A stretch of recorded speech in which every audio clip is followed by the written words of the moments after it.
All right. So TC, thanks for being on the call with us. I know you're in the middle of your San Diego fair right now, so I appreciate you taking the time out of your busy schedule to be here.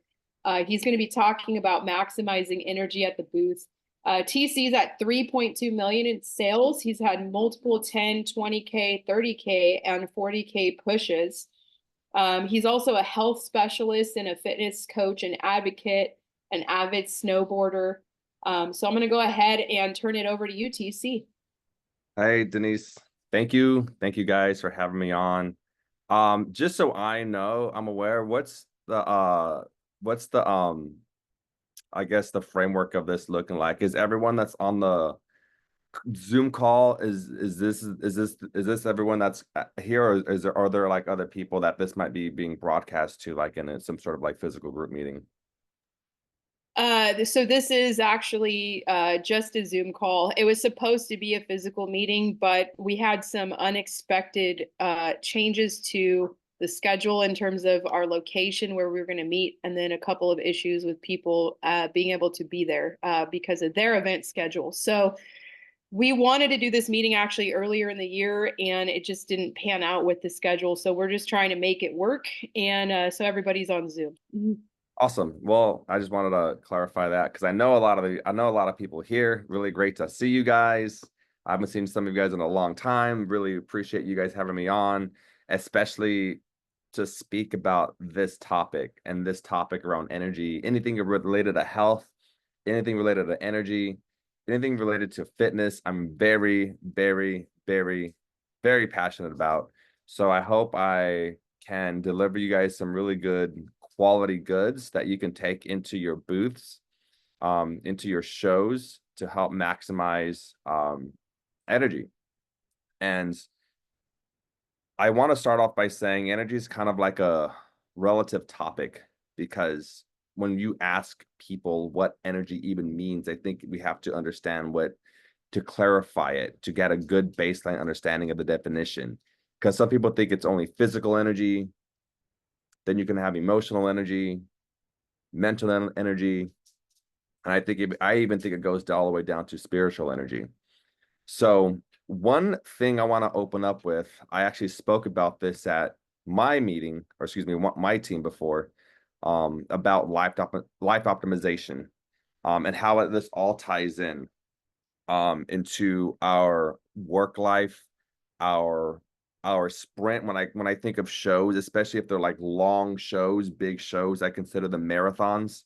Um, and even just the whole year as itself, how it unfolds. So one thing that really stood out to me, and I haven't been able to let this go, but I really wanted to share this on this talk, was I was listening to a podcast by Taylor Welch. I'm not sure if anyone here is familiar with Taylor Welch, but what he spoke about on this particular podcast was energy and pitfalls that can lead to destroy a person's life. And there are common pitfalls that end up coming up in the way that will ultimately could end their life.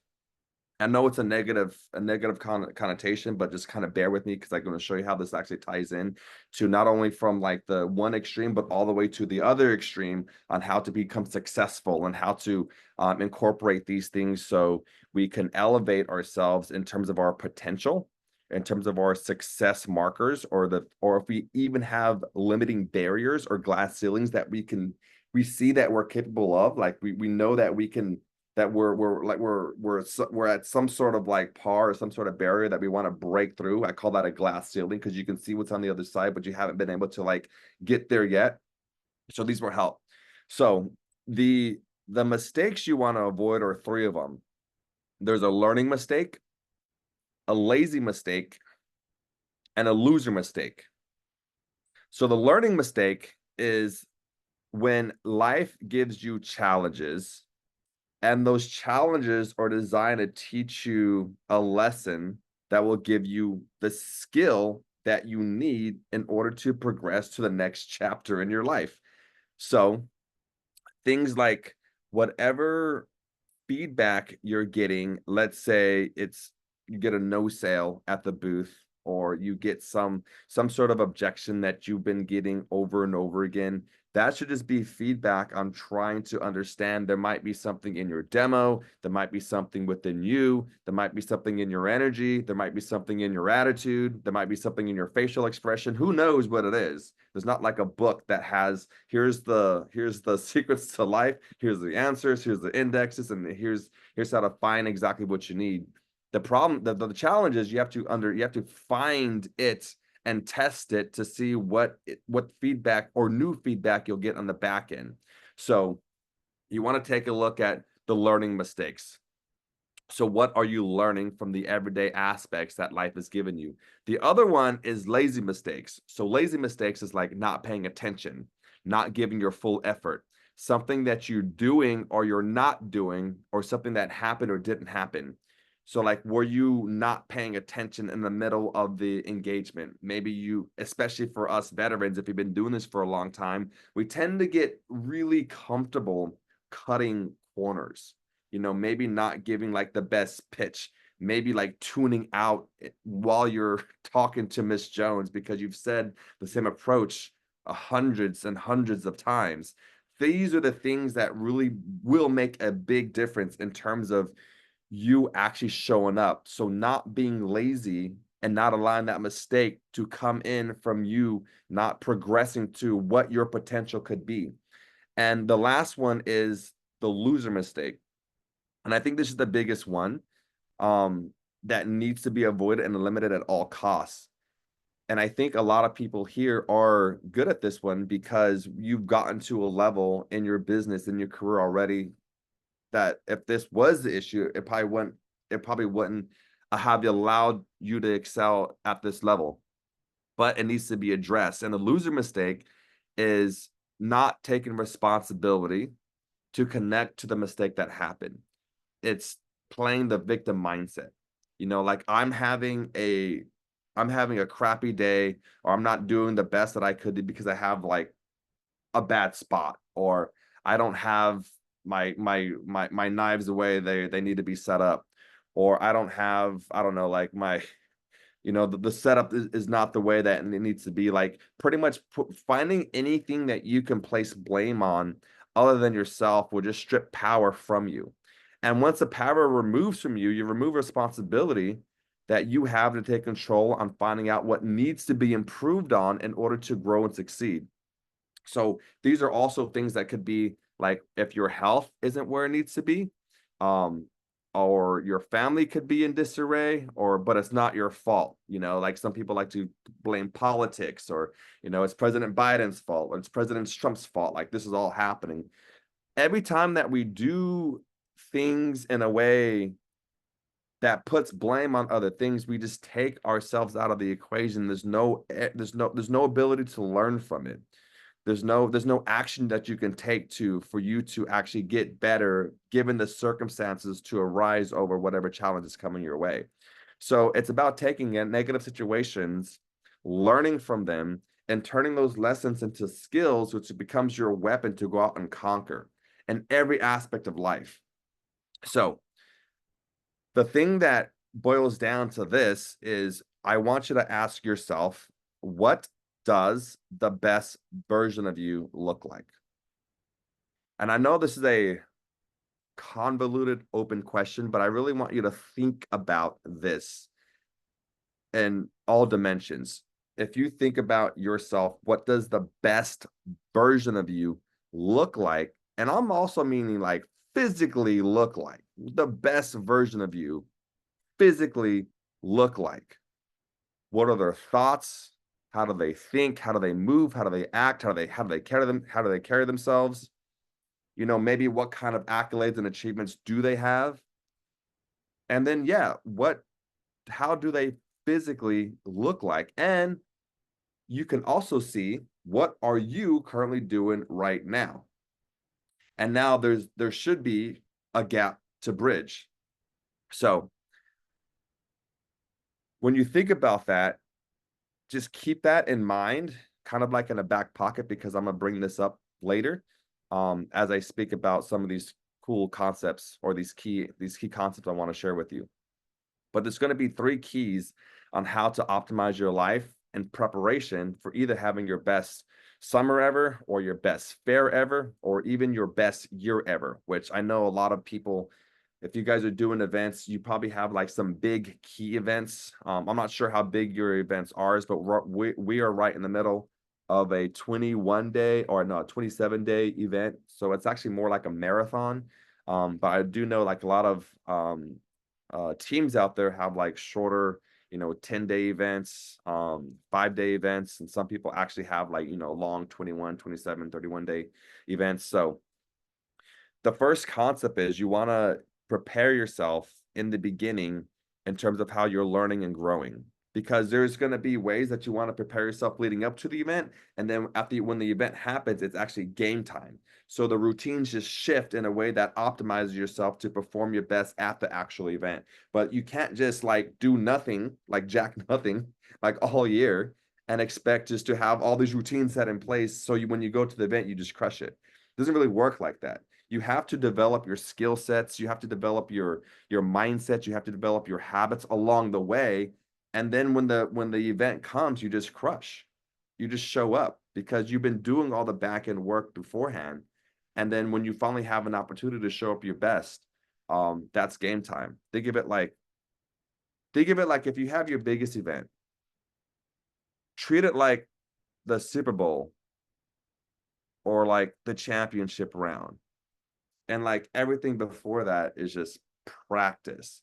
But practice is where you do all the hard stuff, all the things that you don't want to do. When you start developing your discipline, when you start developing your habits, when you start developing your nutrition habits, when you start developing your workout habit, whatever you're doing or not doing, it shows it. You do it in the off season, I would call it, until you show up game time ready. Because game time, you're gonna have a whole other slew of issues and challenges that come up your way, especially if you're like really competitive. And you think of it like it's a performance event. You want to perform your best because you have something that's there that's going to allow you to see what you're actually capable of. So it doesn't make sense to do anything but your best. So everything in the off season will just allow you to optimize optimize that potential and what that could be. So the first key is learning and growing to perform at your best, and just knowing, because it's not just about showing up and working as much as possible. What's equally important is to continue to improve and evolve. When you show up to your event, I think the best events humble you to really force yourself to see what is possible when you are at your peak performances. So think about this on the off season. How often are you investing in yourself? How often are you investing in your business through learning and acquiring new skills? What books are you reading, if you're even reading, or what podcasts or audiobooks are you listening to? You want to audit what you're inputting into your mind. This is part of like the mental energy, because when you're learning and learning the right things that empowers yourself in the moment, your brain chemistry changes. Learning does a lot for your mind inputs and the ideas you're learning. And you're also inputting winning into your subconscious. When you're learning the right things, you start seeing yourself doing these things. You start seeing yourself selling what you want to sell, or living a life you want to live. It starts changing things if you audit the things that you actually are putting into your body in terms of your mindset, your mind energy. But also you want to understand like it has an emotional component to it. So come game time, maybe it changes. Maybe you're just focusing on like the one skill set that you need to work on. It's going to change everything for the event. Or maybe you don't actually actively learn anything. Maybe you just do, and just fill your extra free time on maintaining your emotional energy. Because once you develop the skill set, now it's just about applying and making sure you just keep your emotions in check. Not letting outside things that frustrate you bring them into the booth, because as you all know, the booth, it's all energy. I John Berghoff once said this, that sales is it's just an energy sport. If our energy is bad, if we're upset about one thing, if we're upset about a no sale and we allow that to affect our other customer, or if we're upset about some sort of relationship or something that happened at home, and we bring like this like downer energy into the booth, we have like a mean mug face, or an RBF, as some would call it, and we're just like not looking presentable or approachable. That's going to affect the sales. Like you've probably seen it happen before. Like you have to make sure like this is maintained, so you keep your energy, your emotional energy at peak before, like whatever you can do to keep yourselves happy. Keep yourselves what maybe it's a vacation looking forward to, or maybe it's like a hard conversation you need to have just so you can clear that out and squash it so you can show up abundantly for the fair. That all is part of this, like this energy equation. Now, the next thing I have is balance ambition with fulfillment. So what's equally important to find fulfillment beyond your goals is you have to stay balanced. So think of staying balanced could also leak into these other energy systems, like your mindful energy. But I'm going to specifically talk about like physical energy, like massage, acupuncture. Maybe it's beach day with friends, or maybe it's just hanging out with friends in general. Not just like any friends that may, like there's some friends that we might have that might drain us. And if you feel drained after a conversation, you probably that will give you feedback on like who to stay away from at certain like key pivotal strategic moments in your year. But you want to like reach out to people that like are going to fill your cup, things that empower you, things, maybe people that like pour into you, that make you believe something that you haven't believed before, that has to do with your potential. So I encourage everyone just to really honor your meaningful relationships, whether it's within your crew or people outside your Cutco circle. And just make sure you're just pursuing hobbies outside of work that really fill your cup. I know Jeremy Kane was doing this thing he taught me how to fly a kite at some rep trip. I thought that was the coolest thing. But for me, I think it's just about like just being outside and getting sunlight, getting at the beach, like everyone has their own things that fill their cup in different ways. So you just want to find purpose outside the sales arena, because if you're just focused on sell all the time, it can lead to burnout. You really want to like honor yourself and what you need for balancing your energy and just ultimately living a fulfilling life. Because if it's all about sales, it's like, like what are you doing all this for in the first place? Maybe your thing is traveling. Maybe your thing is video games. I don't know. Everyone has their own cup of tea. So, just with that said, just make sure you have things outside of the booth that's going to help maintain you throughout the fair duration. And the next one, this is probably the one that I really love talking about the most, is well-being. I call this well-being for peak performance. So this is more about the actual physical pieces that we really need to show up as powerful as we can, because it's very easy to neglect our personal well-being in pursuit of our goals. Like this tends to become like more of a one-dimensional type of archetype when we think of reps pursuing something big. Like if it's all about sales and literally nothing else, we sacrifice a lot. We sacrifice our well-being, we sacrifice our health, we sacrifice our sleep, we sacrifice just kind of our meaning of life in a sense. Because you want to ask yourself, like, if you weren't selling Cutco, like, what else would you be doing? What else empowers you? So I think this is like something to really think about, because whatever that thing is that empowers you, you're going to want to incorporate it into your work somehow to give you the deep fulfillment, that soul piece, that energizing feeling that's going to make you want to sell more as a result of it. It's like an engine, or like an anchor, or like a North Star. So optimizing your life requires you to recognize your well-being in different aspects. So what I want you guys to do right now is just to think about some of these questions I'm going to ask you. And I want you to think about on a scale of 1 through 10. Okay. You don't have to write it down if you don't want to, but just think about it. This is all just to get your mindsets thinking. So if you were, and this is what I want you to also remember when I asked you about like, what does your best version of yourself look like? Think about that in this question, in this context right now. Okay. So on a scale of 1 through 10, I want you to rate yourself on what your workouts currently look like. Are you a 10 out of 10? Are you 1 out of 10? Are you somewhere in the middle? Especially when you incorporate or understand or think about what the best version of yourself is doing. Where are you at on a scale of 1 through 10 on your workouts, your training, your exercises? Okay. The next question is, on a scale of 1 through 10, how would you rate your nutrition? Is your nutrition optimized? Or do you have crap nutrition? You know, I know nutrition could be relative, and whatever that is for you, I'm not here to change your perspective on nutrition. At least not on this call. I know, like, you know, because nutrition and it depends on your goals, obviously. You know, you can eat for different goals and different reasons. But I at least want you to understand something that I really live by. It's a mantra in terms of nutrition, that this might be helpful for some people. But the mantra that I live by is either you're eating to live or you're living to eat. It's always one or the other. And I think you might know what I mean by that.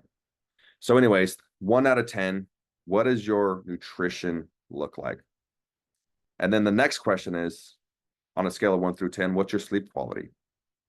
And this is big. I think if your sleep quality is low, like lower than a 5, and I would really challenge you to look at that and then even look at your sales, because sleep is in direct proportion to the decisions and the quality of decisions that we make and the quality of life that we live. The next one I would ask you to ask is, on the scale of 1 through 10, how would you rate your mindfulness? Like, how aware are you of like you just being mindful of things? You know, like showing appreciation for the food you're eating, spending time with yourself, spending time with understanding how the intrusive thoughts come in. Are they yours or are they not? Are you spending too much time getting lost in rabbit holes, especially if they're like emotional triggering? You know, and I know this can be really difficult for people too, especially like if there's like new things that or new challenge that you have in your personal life that can be like, just be really mindful of it. On a scale of 1 through 10, how your mindfulness practices. On a scale of 1 through 10, how are you at stress management? Stress management is a huge one. And I'm a big believer that the best reps in the industry tend to have better stress management practices, or better at dealing with stress. And this is why reps tend to do better than others, because if a customer, especially if you're working like a long event, and then you know customers are going to come with their BS and their things and their objections and their blah blah blah, and then you know that could start to weigh on you over time. And then if you start letting that get to you, it's going to start you're going to start like painting this wide brush of like, you know, like all customers are like ditzy, I need to like put them in their place. And you start having like, you know, your rejection cycle starts getting a little more rude than it needs to be, or it doesn't become fun anymore. And I think that really dictates the piece of what allows you to like hold the capacity to like be at ease with customers, to allow them to make them feel safe to make a sale. Because that's what it really boils down to, is like, how safe do they feel to make a sale with you? So managing your stress can be a really big one, a really big key element in terms of not allowing things to affect the dynamic of the sale. So when you prioritize you and your well-being, you're going to be better equipped to handle challenges and just to make better decisions to sell more at your peak performance. But you're probably asking, just, you know, like I kind of said a lot, and I don't know how much time I have. I assume it's 30 minutes, right, Denise?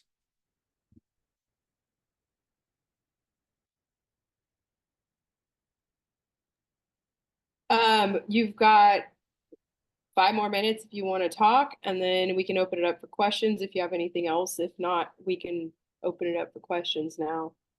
Okay, I'll just tie it in. I'll just tie it up with this. It's just how do you just tie this all together? Um, I'm a really big believer in just creating minimum standards. One thing I think everyone needs is a solid morning routine and a solid night routine. Just every morning, every night that will just get you in preparation for your event. You start thinking about your goals, start thinking about what is possible, and think about, you know, what, and less think about like what actually happened or what can't go wrong. Because when you think about more of the possibilities, your mind and your brain chemistry opens up. Actually get more endorphins that way. So, and journaling will be the best to help your belief system in becoming that person and who you're working on becoming. That idea that I gave you about becoming who's that best version of yourself look like. Journaling will be your secret weapon. So, one is just create a minimum standard. And by default, what is your minimum standard? So, like, how many days can you commit to your resistance training? You know, like I'm a big believer that there's probably not a different type of training that would deliver the benefits from the mind and the body than resistance training, but that tends to be that is actually my personal opinion. Just like, you know, just from a building muscle and strength, endurance perspective. But regardless of that, you know, whether you do yoga, whether you do you know, body weight stuff, whether you do like cardio classes, whatever it is, like how many days can you commit to your type of training?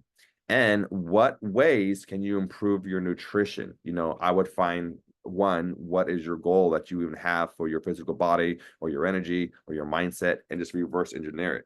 And I would also ask the question is, why do you want this? Because I recommend when you improve your nutrition, a lot of things in life also improve. And one big tip I would probably give you is just to make sure you prioritize protein. I only say that because majority of people, if not, almost everyone, if you're not tracking your food, you're probably under eating protein, and majority of people aren't getting enough of it. What is your bedtime? That's another thing to really sit down with, is like, what is your bedtime? I just actually interviewed a coach like a few days ago, and we went really into this piece about like how to optimize your energy and how to optimize your weight loss or building muscle, or like the physical fatigue or having energy. Like it all boiled down to like our sleep quality. And one big thing that he mentioned is having a bedtime and having a night routine clear across the board is one thing that will make a huge difference for nearly everyone that's on this improvement of energy trend.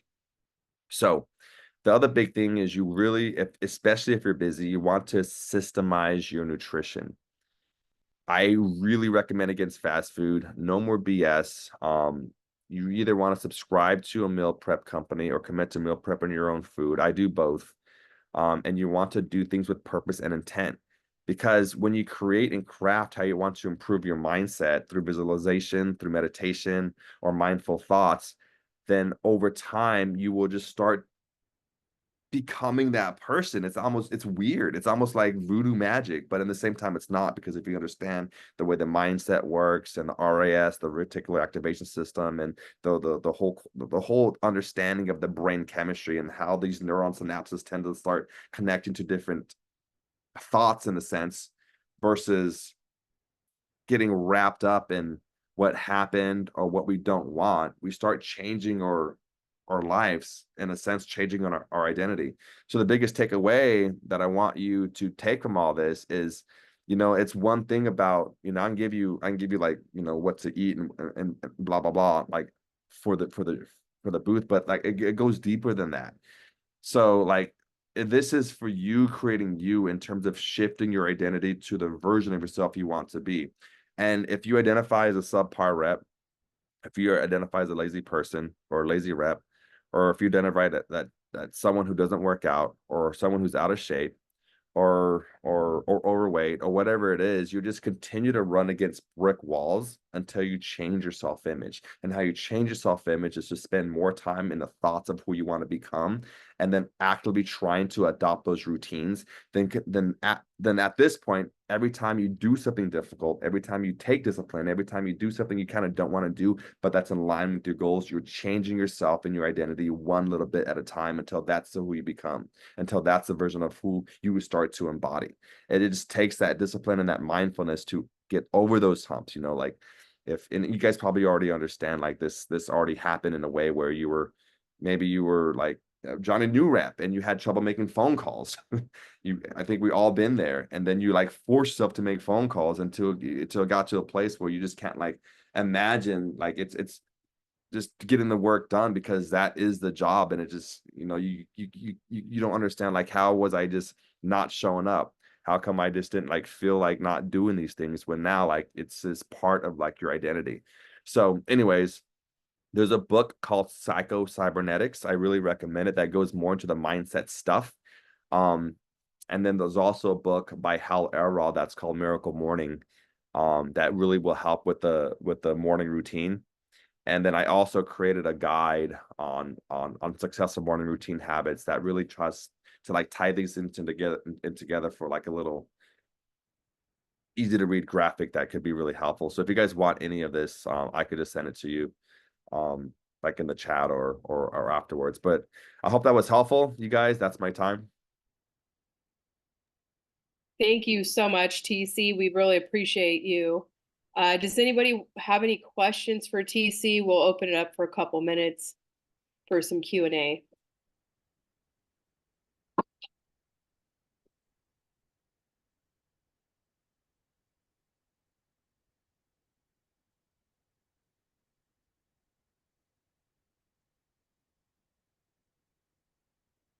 Okay, well, Hey, I'll jump on that for sure. TC, hey buddy. What's up, Great, buddy? great stuff, man. So good. I just hope that I hope that the folks on the group can at least take one of the great things that you shared. I think this is probably an area that that myself included, it's something it's something that is so necessary and so needed, but it's so overlooked, and because it's not. I think it's something that you can't easily monitor, right? Like when you go and you practice an approach and you go to the booth and you're like, oh, that really worked well. It's kind of hard when it comes to things regarding our health where we put something in practice, because you have to have really a lot of delayed gratification when it comes to these things. When it comes to your health, whether it's mentally, emotionally, or physically, it takes time, it takes effort. And so one of the things I wanted to point out is that, where you're at, you've been spending a lot of time on this over years. And so I think for anyone that wants to really, take some of these areas and make an impact, it has to understand, realize like this isn't something that you can just change like in a week. It's not gonna be something you just change in a month. It really has to be something that you're committed to having a lifestyle around, right? Because in order for it to have a long-term impact and to really make a change in your life where you start to understand it, realize it, and conceptualize it, and you can actually have it where it makes an impact for others, is it has to be something that you commit to long term, where it's a lifestyle change, not just something temporary. Because we just, I'm sure all of us have been in a situation where we're like, oh, I'm going to work out, and we go for a few days in a row, and then something else happens, and we don't go back again for maybe a couple more weeks. We miss it, right? And then we get on ourselves about how we've missed some of the things that we committed to, whether it's eating better or taking care of it, going to sleep earlier. So, I know I just think it's so great to have these things talked about in a community, in a group, and to have you share. And I just want to thank you for your time and for sharing some of these ideas and thoughts. And those questions are really great. One of the questions I loved, and I don't know if anyone's ever thought about it, I certainly haven't recently, is if you weren't selling Cutco right now, what other form of work, or what would you be doing with your life? It's a really interesting question to even consider, right? But anyway, man, thank you so much for sharing, and it's great to see you, and thank you again. Oh yeah, man. Thanks. Yeah, thanks, Jeremy. I really appreciate that. Yeah, I hope those questions weren't like too jarring, because they weren't to like, like have you look somewhere else. But I think it's just I've just seen things happen in the business where like it happened to me, where we become too one-dimensional. And then that one dimension tends to start, we think it's going to be good, but it starts to limit us. But I also understand that I think you guys really know what I'm talking about when it comes to like transformation. I like this whole concept is like transformation to change versus like just energy behind the booth, because that's a big part of it, right? But I think we've all seen it happen. We've seen it over time, but like just to like conceptualize it down to, like words and like ideas, I think it starts helping us. Like we actually have more control than we actually think about, when it comes to, let's say, like our physical health. And this is something I'm really big passionate about. And I also know what it's like to like try something, because we already have like our foundation, our business that, we're meeting our minimum standards are there. But when we start trying to like tack on new things, it's going to be challenging. And every time we try to tack on new things, we're going to run into challenges. This is the way that's how it is. You can't expect to do something new without challenges. So like, I remember like when we were first new reps, the reason why we became successful is because we had someone like on our back like the entire time to get our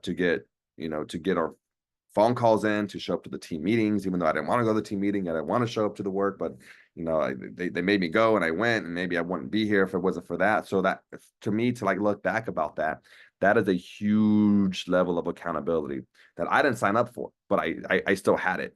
And I think a big thing that I've seen that helps people, especially when they try to adopt new things, is to have a huge level of accountability, especially if it's something new, especially in fitness.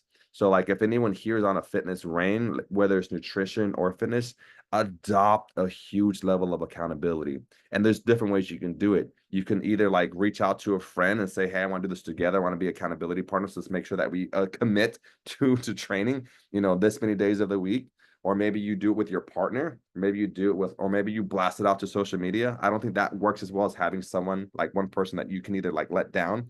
This is also, I think this is why like coaching is like another avenue of like, like someone to make sure that you're actually doing it.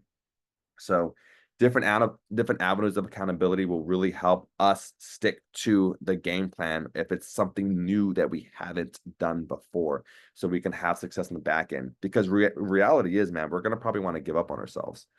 I think if we didn't have like our DMs there, maybe we would have given up on ourselves, because we didn't really see what this could be until we're now. And I think like approaching that level of accountability with anything new that we do, whether it's like a new, I don't know, fitness is like the big thing, fitness, nutrition, or if it's finances, like a financial coach, I don't know.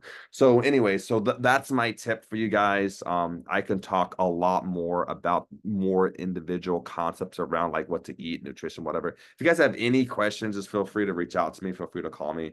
I'm definitely like, I'm really passionate about this stuff, and I spend like all my time on this when I'm not doing Cutco.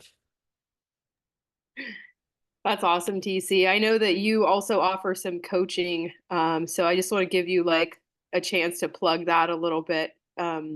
Since we are talking about maximizing your energy at the booth, and you just, talked about how important your fitness and nutrition is when it comes to how that's going to affect your results at the booth.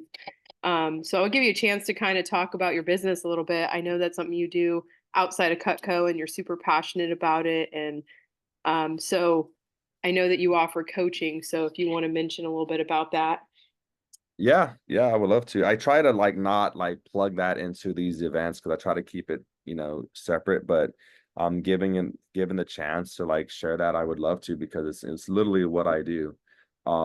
So like the big thing that I've noticed, at least in the diet space, or not even the diet space, but like in the general health and fitness space, there's a lot of people that keep like gaining and losing the same weight over and over and over again. It seems like it's perpetuated like over the years. And I know why that is, because there's so much misinformation, there's so much de-information that exists out there. It gets really confusing, and then people have these pain points of like, like, I'm trying these things, it's not working, what the hell. So what I do is I customize approaches to help people toward their goals. I customize an approach with their nutrition, which is the biggest reason why people either don't gain weight or lose weight, is because their nutrition and metabolisms aren't really optimized to the effect that they can actually be sustaining for their weight loss or their muscle building, or whatever their physique goals are.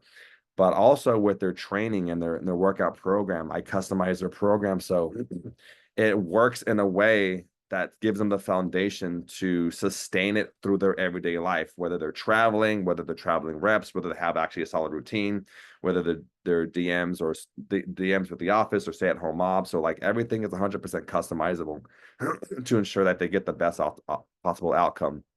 But the biggest thing, and I think this is what I talked about, that no other, I wouldn't say no other, but a lot of other coaches don't recognize is the mindset. The mindset, the eternal beliefs, the subconscious frameworks that we have and how we view ourselves and whether we're going to do something or not autonomically. So I really hone in on these belief systems and help people rewire the mind, because when you start with the mind, that also leaks into other areas of life. So I just make sure that things that people want is that to make sure like they're optimized, that they're getting energy, they're getting less pain, they're feeling better, they're losing weight.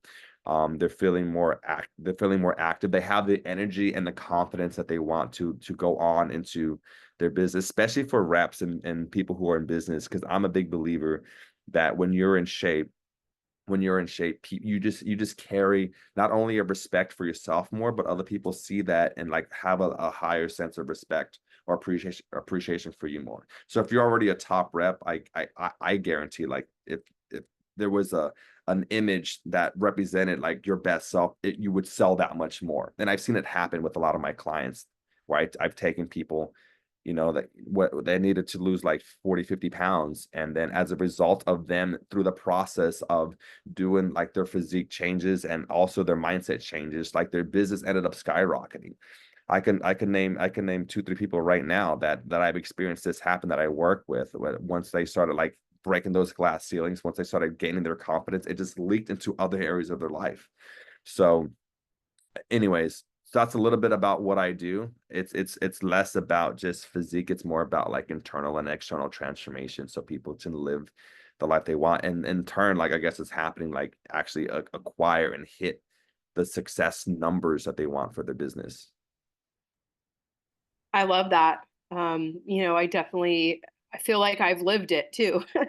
And that's so cool because I feel like, having that shift, like you said, physical change really sparks that internal mental change. And it's important to have a coach that can help you with both. And so if you want to post your number in the chat, if anybody is interested in hearing more about what TC does, you can definitely reach out to him. And we appreciate your time again, TC. I know you guys are in the middle of your big fair, and I hope you guys crush it. And thanks for being here. Awesome. Thanks, Denise. I really appreciate it. Yeah, I'll send my number. I'll also like send a little link if you guys want to download a morning routine guide. I can send that to you guys too. So if you have any questions, let me know. I'll be more than happy to help you guys. All right. Awesome. We'll see you later. Yeah. Thanks for having me. You're welcome.